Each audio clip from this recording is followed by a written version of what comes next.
आणि म्हणून आता आपल्याला वाटतं की या फुले शाहू आंबेडकरांच्या महाराष्ट्रामध्ये महिलांना सुद्धा स्वतःला असुरक्षित समजण्याचं कारण नाही आणि कोणत्याही भीतीचं किंवा कोणत्याही सुरक्षेसाठी कोणत्याही बाबा बुवाची कोणतीही गरज नाही.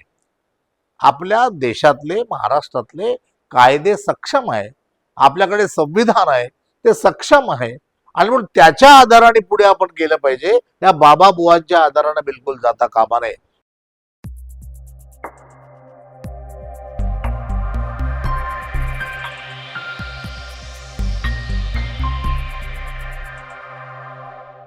बिरसा क्रांती दल यूट्यूब चॅनलच्या सर्व दर्शकांना नमस्कार. आज आपण महाराष्ट्रामध्ये एक खळबळजनक, खरं म्हणजे स्त्रियांच्या शोषणाच्या संदर्भामध्ये अशा घटना वारंवार आपल्या महाराष्ट्रामध्ये घडत आहेत आणि या संदर्भामध्ये आपणही आपलं मत व्यक्त केलं पाहिजे म्हणून आज आम्ही हा व्हिडिओ या ठिकाणी करतोय. हा व्हिडिओ करताना आमचे विदर्भाचे अध्यक्ष श्रीयुत मारुतीजी उईके, यवतमाळ जिल्ह्याचे अध्यक्ष विष्णू कोवे आणि आमचे रथचालक वैभव महिष्कर आणि यूट्यूब चॅनल जे सर्व जे चालवत आहेत ते आमचे अखिल उईके, ही सगळी मंडळी या ठिकाणी एकत्र जमलेली आहेत. आणि आज आम्ही खरं म्हणजे अशोक खरात हे जे प्रकरण इतकं विकृत आणि समाजाला सातत्यानं विचार करायला लावणार आहे, महाराष्ट्रामध्ये हे घडणं सुद्धा अत्यंत वाईट गोष्ट आहे खरं म्हणजे. कारण इतर प्रांतांपेक्षा महाराष्ट्र राज्य हे या क्षेत्रामध्ये म्हणजे अत्यंत पुरोगामी असं महाराष्ट्र आहे. या महाराष्ट्रामध्ये गाडगे महाराज होऊन गेलेत, या महाराष्ट्रामध्ये तुकडोजी महाराज झालेत, या महाराष्ट्रामध्ये डॉक्टर बाबासाहेब आंबेडकर झालेत, या महाराष्ट्रामध्ये महात्मा ज्योतिबा फुले झालेत. या सगळ्या लोकांनी, आगरकर असतील, फुले असतील, या सगळ्या लोकांनी या महाराष्ट्राचं खरं म्हणजे बौद्धिक पोषण केलेलं आहे मोठ्या प्रमाणामध्ये. आणि या बंधुगिरीच्या विरोधामध्ये त्याने सातत्यानं आवाज उचललेला आहे. आणि म्हणून महाराष्ट्रातली जनता इतर राज्यांपेक्षा या क्षेत्रामध्ये थोडी प्रगत आहे, ते विवेकशील आहे, असा एक समज आपला अनेक वर्ष आपल्या मनात धरून आपण वागत होतो. पण अनेक मध्ये मध्ये असे त्या सगळ्या धारणांना आपल्या असे लोक धक्के देतात आणि मग वाटते आपल्याला की आपल्याला पाहिजे तेवढं प्रबोधन झालंच नाही. अजूनही माणसं त्या दृष्टीने विचार करत नाही आहे, अजूनही माणसं विवेकाच्या दृष्टीने विचार करत नाही आहे. खरं म्हणजे आपल्याकडे विवेकवादी चळवळी खूप झाल्या. आपल्याकडे प्राध्यापक श्याम मानव याने अख्खं आयुष्य घातलं बाबा बुवा, तंत्र मंत्र, जादू टोना, अघोरी प्रथा परंपरा याच्या विरोधामध्ये अनेकदा लोकांचा रोष पत्करून त्यांनी आपलं आयुष्य घातलं. त्यांच्यासोबत अनेक कार्यकर्त्यांनी आपलं आयुष्य घातलं आणि गावागावांमध्ये जनतेला प्रबोधित करण्याचं काम, जनतेला हे काय काय चाललेलं आहे बाबा बुवाचं, या षडयंत्रामध्ये फसू नका असं वारंवार आव्हान अनेकदा तर आपण प्रयोग करू गावागावामध्ये लोकांना दाखवलं की बाबा प्रयोग कसे करतात, बुवा प्रयोग कसे करतात, ते कुणालाही कसे करता येतात, हे आपण लोकांकडनं करवून घेतले. म्हणजे प्रबोधनाची पातळी आपण या पद्धतीनं त्या ठिकाणी राबवली. असं असताना सुद्धा आपल्याकडे 2013ला महाराष्ट्रामध्ये प्राध्यापक श्याम मानव यांच्या पुढाकारामध्ये महाराष्ट्र नरबळी, जादूटोना, आगोरी प्रथा विरोधात एक कायदा झाला 2013ला. आणि या कायद्याने सरळ सरळ असे जे काही बुवाबाजी करणारे जे लोक आहेत, या लोकांना जवळजवळ 7 वर्षाची शिक्षा आहे. तरीही हा कायदा झाला असला तरीही आपल्या यातल्या कुठल्याही बाबांना आणि बुवांना जराही धाक नाही.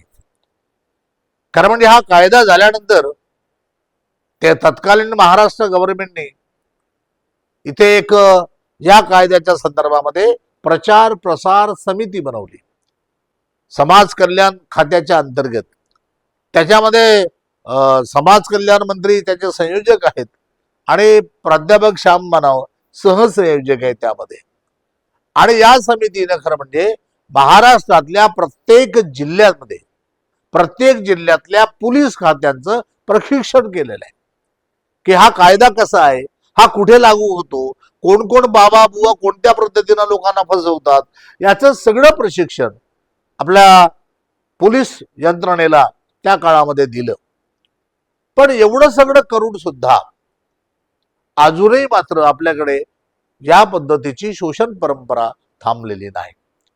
आणि आता तर अनेक महिलांचं शोषण, विशेषतः या बाबा बुवाच्या प्रक्रियेमध्ये महिलांचं शोषण मोठ्या प्रमाणात होते.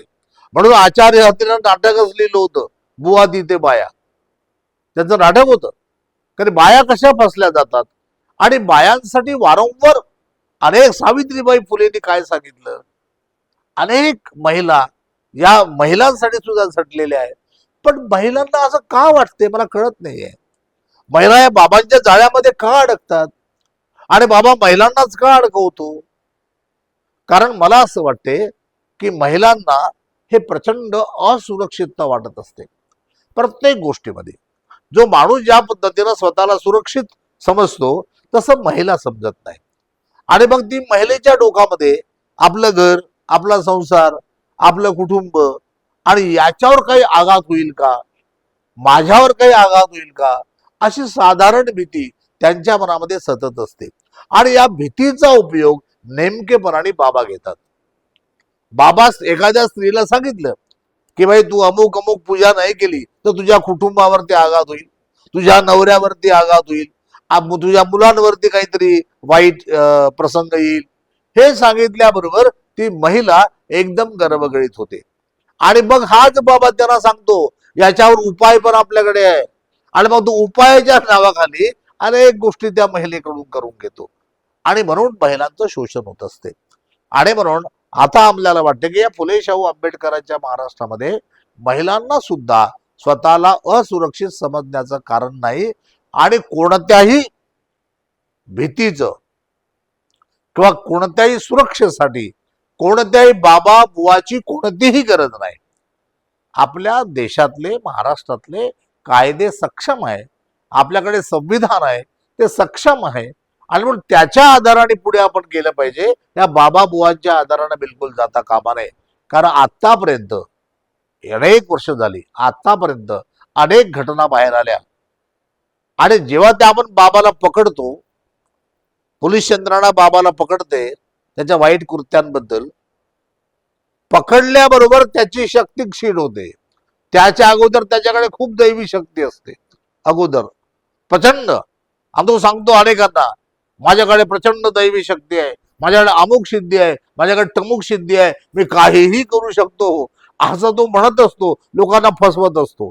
पण जेव्हा त्याला पकडल्या जाते मग त्याच्यानं चालणं, बघा त्या थोरातकडे, अशोक थोरातकडे, म्हणजे तो पूर्वी अनेक शक्तींचं वहन करणारा ग्रस्त, आता मात्र त्याच्याकडून चालणं होत नाही, बोलणं होत नाही, अशी त्याची शक्ती कुठे गेली कळत नाहीये.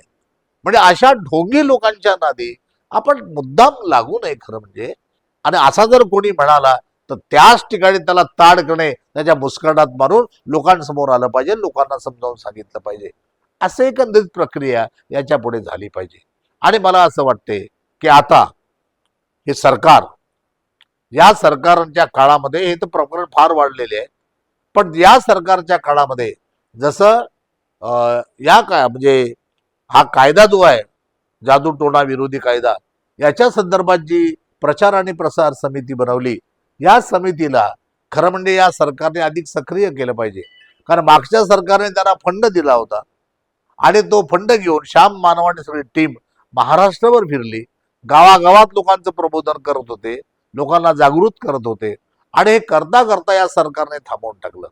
त्यांचं सरकार आल्याबरोबर सगळं थांबून केलं. म्हणजे या सरकारला आपलं आव्हान आहे की सरकार, या फडणवीस सरकारांनी ह्या समितीला पुन्हा सक्रिय केलं पाहिजे अनेक गावागावांमध्ये याची प्रचार सभा झाल्या पाहिजे, मिटिंगा झाल्या पाहिजे, शिबिर झाले पाहिजे, अनेक कार्यकर्त्यांत प्रशिक्षित केलं पाहिजे आणि विशेषतः महिलांवर भर दिला पाहिजे. प्रशिक्षण आपण जेव्हा घेतो तर महिलांचं प्रशिक्षण अधिक होण्याची गरज आहे. त्यांच्या डोक्यातून ही अंधश्रद्धा गेली पाहिजे.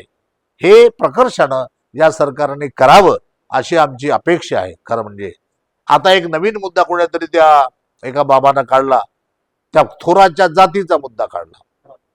खरातच्या, थोरात नाही खरात, त्या खरातच्या जातीचा मुद्दा काढला. पण हे काय चाललंय या देशामध्ये? बाबा बुवाची, चोराची, लुटेरेची, आतंकवाद्याची काही जात नसते, काही धर्म नसतो. खरं म्हणजे तो एकाच जातीचा असतो, लुटेरा. पण याने त्याच्यातही ह्या कोण तो हिंदुत्ववादी आहे, त्याने त्याच्यातही हा वा आंबेडकरांच्या जातीचा आहे असं एक वाक्य ठोकून दिलं.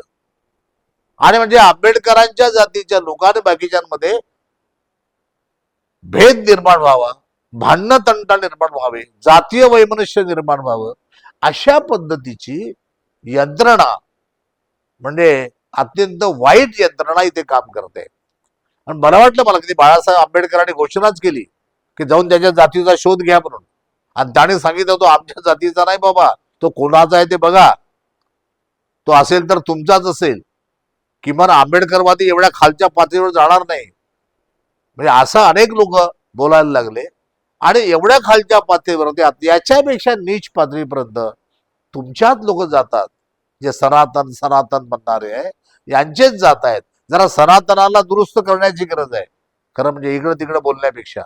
आणि म्हणून हे सगळं समजून या सरकारने याच्या संदर्भामध्ये अधिक कडक कायदे करणे आणि याचा प्रचार प्रसार न थांबता, एकदा केल्याने तो थांबत म्हणजे पूर्ण होत नाही, तो न थांबता तो प्रचार सातत्यानं चालला पाहिजे.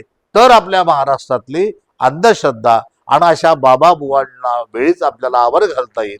एवढं मी आपल्याला विनंती करतो आणि याच ठिकाणी थांबतो.